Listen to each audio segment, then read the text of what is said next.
have two sisters that I'm close with. I also have a niece, Leah. Leah's 16, and after my ex-wife decided to split up and divorce due to infertility problems that lasted for 5 years, I started a college fund for Leah to help her go to her chosen college. That was in 2019. Now I visit my mother's home, where my sister and Leah are living, every week to spend the weekend together. This past weekend I was asleep upstairs while my mother, my sister and Leah were in the kitchen. I came downstairs to grab a glass of water and heard my sister talking about my ex-wife expecting a baby with her new husband. This struck a nerve and I kind of froze from shock. I then heard Leah react to the news repeatedly saying, "I told you so, I told you so." Then explained she's always thought that I was the one with a problem for not being able to have a baby with my ex, but that I was too afraid to admit due to fragile masculinity. I could not believe what she said, but what made it worse is her following statement about how my ex was smart to get a divorce before it was too late. I went upstairs and into the room and shut the door and stayed there for hours. Mom and sister saw me about to leave and insisted to know what the problem was. I didn't want to argue, but I told them that I heard what Leah said about me. Leah stopped eating and got quiet. My sister tried to play dumb, but I told her I heard their entire conversation about my ex-wife and her pregnancy news. My sister tried to backpedal, saying Leah is just a kid who doesn't know much about this stuff and was just spouting nonsense.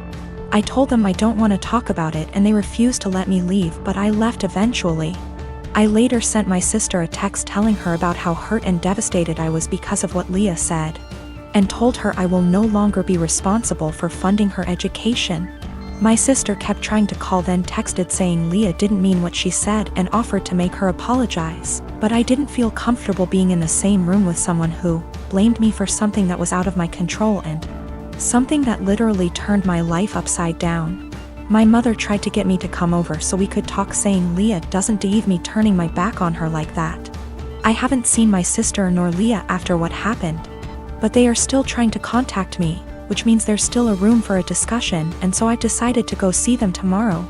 Sit down together and have a long conversation. But this, I admit that I was mad when I told my sister about the college fund cancellation. I love Leah so much and see her as my own daughter. Unfortunately, her dad, my brother-in-law, is deceased, and so I understand losing a parent at a young age and relate to the kind of hurt she carries inside. Lost my father in an accident when I was 11, and I think that sitting down and talking things out is the best option before I make any decision. Also, one more thing to clarify, both my ex-wife and I were having these fertility issues. Both sides, but since my ex-wife got pregnant soon after her new marriage, then my family thought that I was the problem originally. It is what it is, and I'm learning to not words get in my head so easily. I'm not mad at anyone, I'm just trying to move on with my life like anybody else. I have a beautiful wife who loves to serve others. We bought a home down the street from my family. I have a sweet sister who likes to crash at our house with her friends. My wife normally is pretty easygoing until recently. My sister's friends have been leaving messes, mostly towels on the floor after using our pool. My wife got upset picking up after them every day. I have asked my sister to make sure the house is clean after they leave, and it has been better.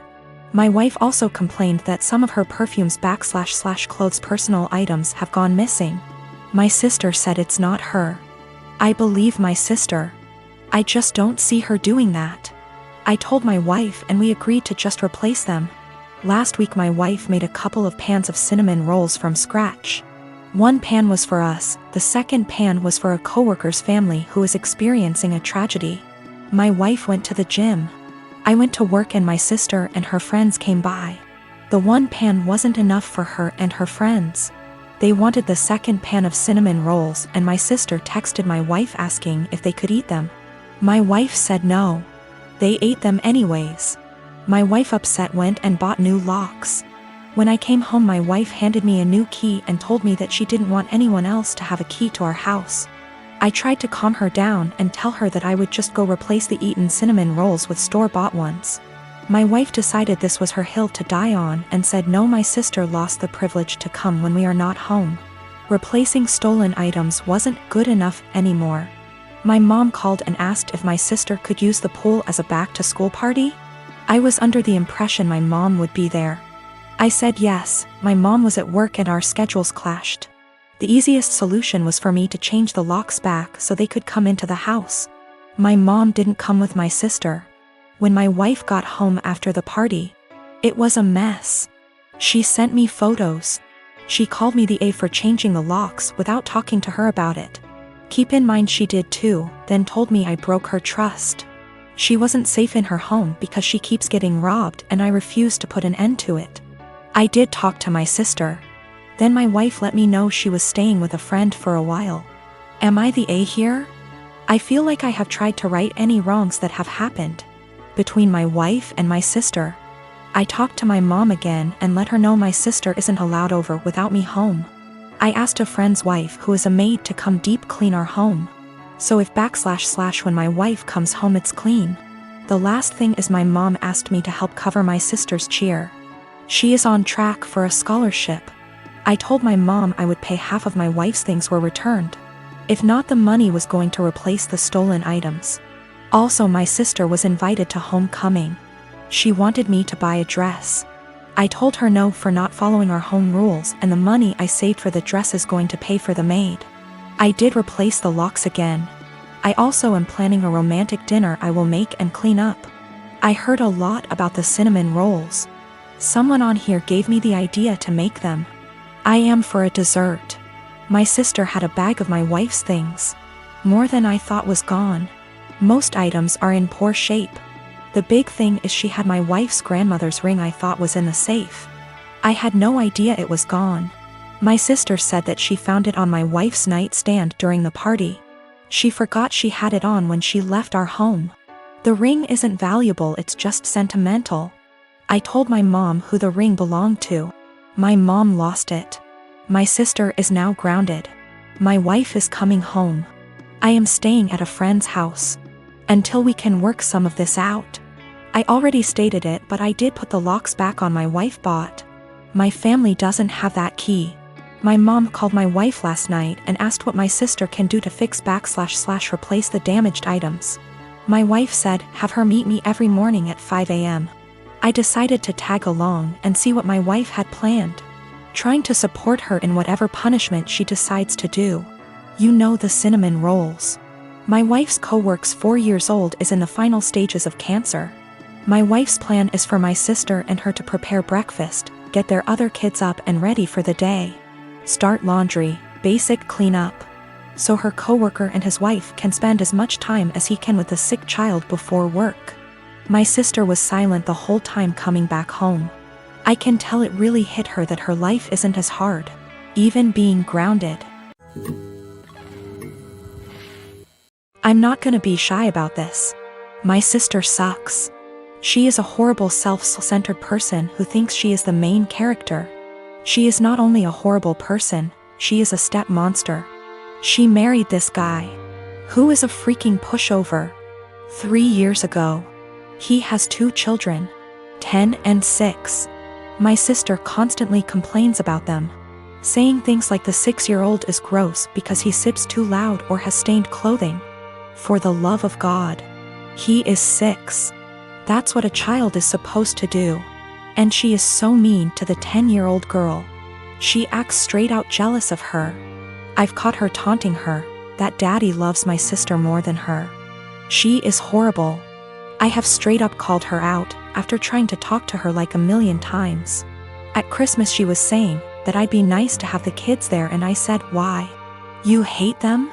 This was when everything was almost over and she had been bragging to her friends that her husband had spent more on her than on daughter. A fight ensued.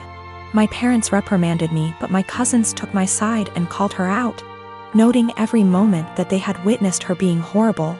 Her husband obviously took her side and said that she was a wonderful stepmother and that the kids love her. To which I said that was a lie, as I had consoled them countless times after they were taunted by my sister. They left and we haven't talked since. One day I was running errands and run into my step-nephews who were with their mother. I had never met her. And honestly, she is wonderful.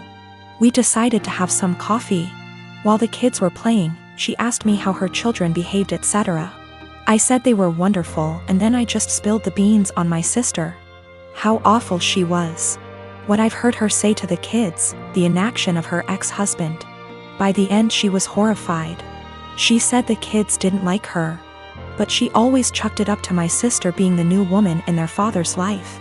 She said the kids never really said anything even when she asked. I then told her I was very concerned for the children, as my sister had straight up told the 10-year-old that it would be better if she disappeared from her father's life. Their mother saw red and asked me if I'd be willing to testify. She said that this was unacceptable and she would be taking their father to court again. I said I would recount the events that I witnessed and could ask my cousins who witnessed a lot too. She was very grateful. I asked my cousins who were all willing to recount the events. Word got around to my parents and by extension my sister, and they have been calling me the biggest asshole on the planet who would betray family on a whim. I had a 1967 Impala 4-door that I bought in February 2019. A couple months ago I bought my first house that had a 2.5 car garage. I moved the car in and started tearing it down for a complete restoration. I had the body in one bay and the chassis in another, plus the whole garage filled with parts. About 2 months ago my girlfriend came to live with me during this whole crisis and the whole time has hated that car. She wants to park in the garage, but I have 2 acres of land with a lot of nice places to park under shady trees, or hell, even in the barn if it has to be inside. I tell her tough luck, it's my house and it's not like I can just throw it back together real quick. Anyways, I was out of town for a couple days on a business trip for the small local company I work for. When I got back, my girlfriend was all smiles. Making me food all the time, doing all the chores, all that. I thought maybe she just was happy to have me home, but then I realized that I didn't see her car in its usual spot. I asked her where she parked so I could make sure I mow that area and keep it clean, and she said not to worry because she parked in the garage. I asked how and she told me to go check it out. Turns out that while I was gone she hired some people to come over and move everything related to that car, including the drivetrain, body, and chassis and all parts, and take it to the local dump / scrapyard. I was absolutely dumbfounded. I had spent over $11,000 on that car including new parts, services, and the car itself. I told her that I was going to be taking her to court for that and she brushed me off like I was being dramatic. I told her that it's done between us and to pack her things and leave. I admit I was really angry, but I did end up getting a lawyer. And as I have all the receipts for all that money spent and I have her on my house's security cam footage letting the guys in and watching them take it all, I think I can win. Her family and friends are absolutely blowing me up, saying it's just a stupid old piece of junk, and that she cannot pay back all that money I spent, and that I should just let it go. But I have been putting all my time, effort, and money into that car for a 1.5 years now, and god damn it if I am not going to get justice for what she did. I got a call from her mom about 20 minutes ago and she told me that I was ruining her daughter's life over a stupid car. I told her she ruined her own life. I've been gathering documentation and stuff and I'm about to head down to the police station and file a report, as suggested by Lots here. Went to the police station last night, was told to come back in the morning. Just got back and filed an official report against her for grand larceny and grand theft auto. I showed them all the receipts I had for the car and the footage of her letting the guys come and take it, as well as the title for the vehicle in my name. They said they will be in contact with all 3 parties, me, XGF, and junkyard guys, soon, and they will hopefully be able to recover some or all of the car. Just have to wait now. The junkyard guys apparently were in the middle of hiding it when the police came to ask them questions. It was on a forklift and they were gonna put it on top of a pile of cars that was hidden behind more piles of cars. They said it was theirs and they had the title, but obviously didn't have the title for it, and since they matched the VIN on the chassis and body to the VIN on my title, it was obviously mine. I know at least one person there has been arrested. I think he was in the camera footage I talked about earlier, but if it was the boss or whomever, or even his specific charge. They also told me they would be looking into this specific junkyard for any other vehicles reported stolen. They said they haven't been able to get in contact with my ex just yet, but they're working on it. I'm just so glad they found my car. Luckily, I made quite an album of pictures detailing me tearing down the car, and so I can use that to prove what parts they had were mine, so I can hopefully get most or all of it back. Police haven't let me take it back home yet, as they say it is evidence or something, so hopefully I can get it back eventually. Thank you all so much for the support and advice.